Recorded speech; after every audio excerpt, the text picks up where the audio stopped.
Hello students, welcome to the lecture number 11 of your subject operating system of unit 1 introduction to operating system. I am Professor Dipali Jain. So let's see the outline of today's lecture. So as in previous lecture number 10, I completed the fifth type of operating system and fourth type of operating system types as multitasking operating system and parallel OS and distributed OS. Okay, out of 6 types, right? So this is the last type of operating system which is remaining in this topic 9. So that is real time operating system. So let's see the last type of operating system. Real time operating system, that is in short known as RTOS, real time operating system. Basically in GTO this is also asked as what is RTOS, explain the types of RTOS. So we will see the 2 types of real time operating system also in this lecture. So before understand the real time operating system, let's see the 2 important terms to understand this topic as process time and response time. So first one is process time, the time taken by system to process the task. जो भी आपका task होता है उसको process करने के लिए system जो टाइम लेता है that is known as process time और प्रोसेसिंग टाइम, क्योंकि प्रोसेसर टाइम ले रहा है टास्क को परफॉर्म करने के लिए, so it is known as processing time, right. The second term is response time, the time interval between the input and output by the system, the time till then final output. Means input से लेकर के output तक जो system को time लगता है किसी task के लिए, that time interval is known as the response time. So I hope you understand what is process time, means processing time, and response time. Process time is also included in the response time क्योंकि because it is the time which is taken by the system to processing the task. तो process करने के लिए task लगता है तो interval के अंदर जो है वो रेस्पॉन्स टाइम भी जो है प्रोसेस टाइम उसके अंदर इंक्लूड होता है. So let's see now what is real time operating system. तो रियल टाइम ऑपरेटिंग सिस्टम जो है बेसिकली आप इसके अगर एग्जांपल को देखो देन अपन थियोरी के ऊपर मूव करेंगे. जैसे साइंटिफिक एक्सपेरिमेंट्स है तो उसमें रियल टाइम एप्लीकेशंस बनती है तो उसके लिए RTOS का यूज़ होता है. मेडिकल सिस्टम्स के अंदर आपने देखा होगा जो ऑपरेशन थिएटर्स है उनके अंदर जो कंप्यूटर्स PCs यूज़ होते हैं तो बेसिकली उनमें real time operating system use होता है. देन वेपन सिस्टम से, रोबोट से, एयर ट्रैफिक कंट्रोल सिस्टम से, जितनी भी रियल टाइम एप्लीकेशन है और मेजर जो टास्क हैं राइट उन चीज़ों के लिए कौन से ऑपरेटिंग सिस्टम यूज़ होते हैं जो स्पेशली बनाए गए होते हैं, जिनकी हार्डवेयर रिक्वायरमेंट, जिनका कॉन्फ़िगरेशन, जिनकी manufacturing, all things are dedicated to the real time things. So real time operating system RTOS. Now a system in which process time and response time is so small, जिसके अंदर ये दोनों time क्या हो बहुत कम लगे, processing का time भी कम लगे, मीन्स जल्दी रिजल्ट चाहिए होते अगर आप ऑपरेशन थिएटर में हो, और अगर किसी मीन्स ICU के अंदर कोई डॉक्टर किसी पेशेंट का अगर कोई ऑपरेशन कर रहा है तो अगर उसमें प्रोसेस टाइम उसको डिले मिलेगा, राइट, रेस्पॉन्स लेट मिलेगा तो क्या होगा, मीन्स जो रियल में पेशेंट है वो सफ़र कर सकता है, राइट, ह्यूमन रिलेटेड है. Okay, so process time or response time should be small. This control the environment also. A RTOS must have well defined fixed time constraints, otherwise the system will fail. इसके अंदर well defined होने चाहिए constraints और fixed time duration के regarding वो work करने चाहिए, otherwise आपका system क्या हो जाएगा, fail हो जाएगा. A primary objective of the RTOS is to provide quick even response time. Quick even response time to meet the scheduling deadlines. तो ये सब कुछ रेस्पॉन्स टाइम और प्रोसेस टाइम के रिगार्डिंग ही है और इसका प्राइमरी ऑब्जेक्ट भी यही होता है कि बहुत क्विक इवन रेस्पॉन्स मिले, जो भी आपकी शेड्यूलिंग की डेडलाइन से उससे पहले वो रेस्पॉन्स मिल जाए. User convenience and resource utilization, user का कन्वीनियंट होना और रिसोर्स का मैक्सिमम यूटिलाइजेशन, ये सब सेकेंडरी कंसर्न होते हैं किसके लिए, real time designed operating systems के लिए, क्योंकि उसका फर्स्ट और मोस्ट इम्पॉर्टेंट ऑब्जेक्टिव होता है टू प्रोसेस टाइम और रेस्पॉन्स टाइम का स्मॉल होना। ओके, तो फॉर एग्जांपल जैसे मैंने इसके बताया कि रियल टाइम ऑपरेटिंग सिस्टम कैसे डिज़ाइन होते हैं साइंटिफिक एक्सपेरिमेंट्स के लिए, मेडिकल सिस्टम्स के लिए, वेपन सिस्टम्स के लिए, रोबोट्स के लिए, एयर ट्रैफिक कंट्रोल सिस्टम्स के लिए, इन सब के लिए रियल टाइम ऑपरेटिंग सिस्टम का को हम डिज़ाइन करते हैं, उनका यूज़ करते हैं। So now see the types of real-time operating system. They are basically two types: hard real-time systems and soft real-time system. So in short, they also known as HRTS and SRTS. Okay, hard and soft real-time systems. So let's see the definition of HRTS and SRTS, and after that you will see the difference between the HRTS and SRTS. Because in exam this question also asked, write the difference between the hard real time systems and soft real time systems.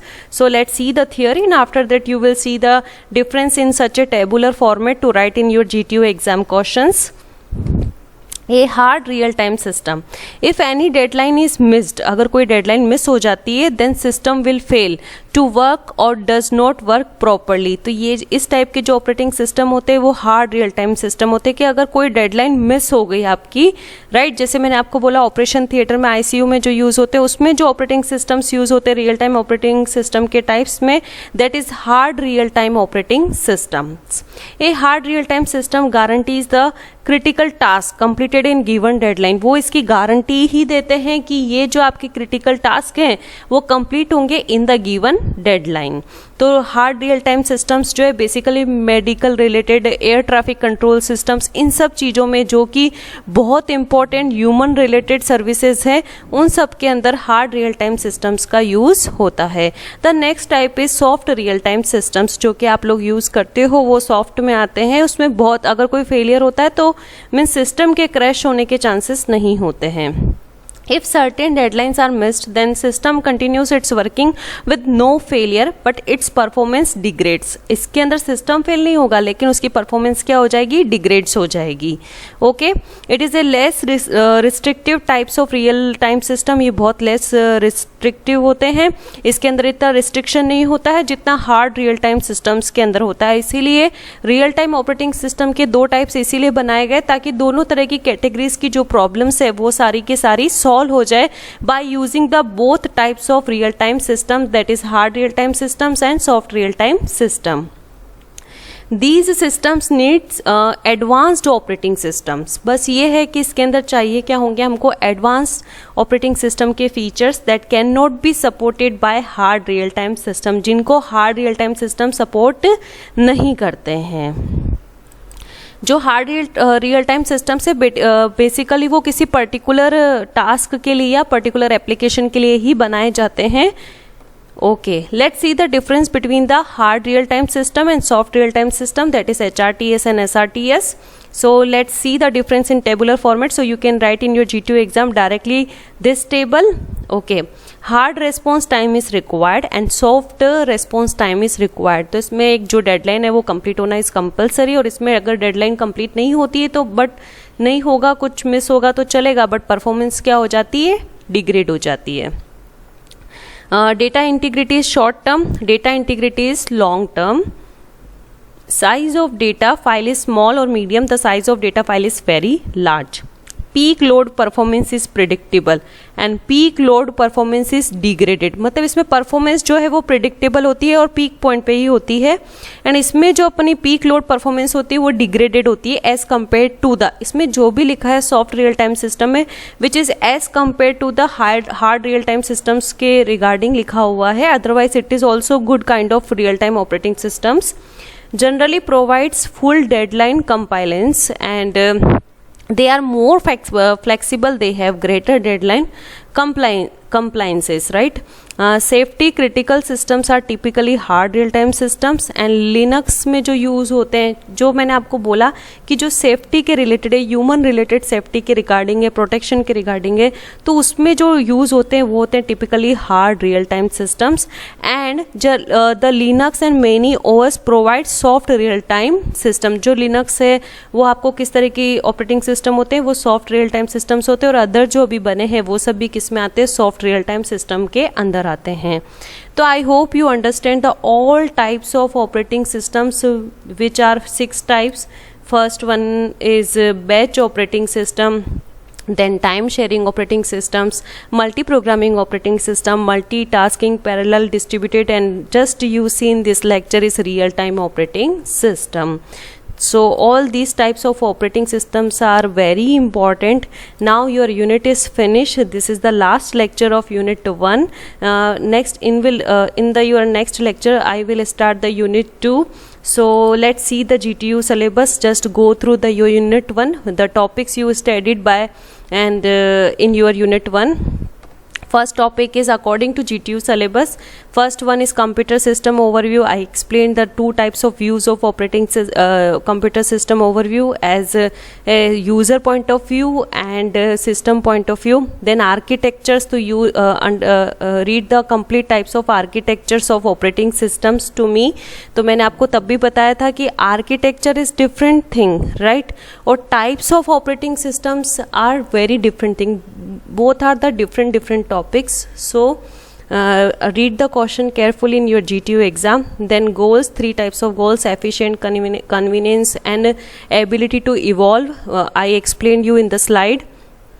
Structures of OS, so architecture and structures both are the same topics. Basic functions, so services provided by the operating systems or OS services, the topic is also completed in your previous lectures. Interaction of OS and hardware architecture, that is system calls. Okay, so system call, that is very important question, that is asked in GTU in 7 marks question.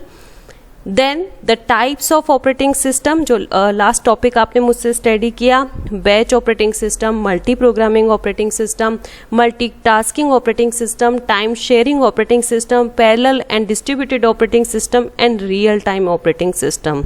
I hope you understand all the topics. If you have any doubts, you can ask me the doubts in your doubt solving session. And the weightage of this unit is 10% and 100% the question will come from this unit in your exam. Okay, so thank you so much students, and read the unit very carefully, prepare your handwritten notes. Okay, so in exam you are very aware about all the topics, and I will share with you the complete GTU exam papers also, and will share the assignment of unit 1 also. So thank you so much students, keep steady. Thank you.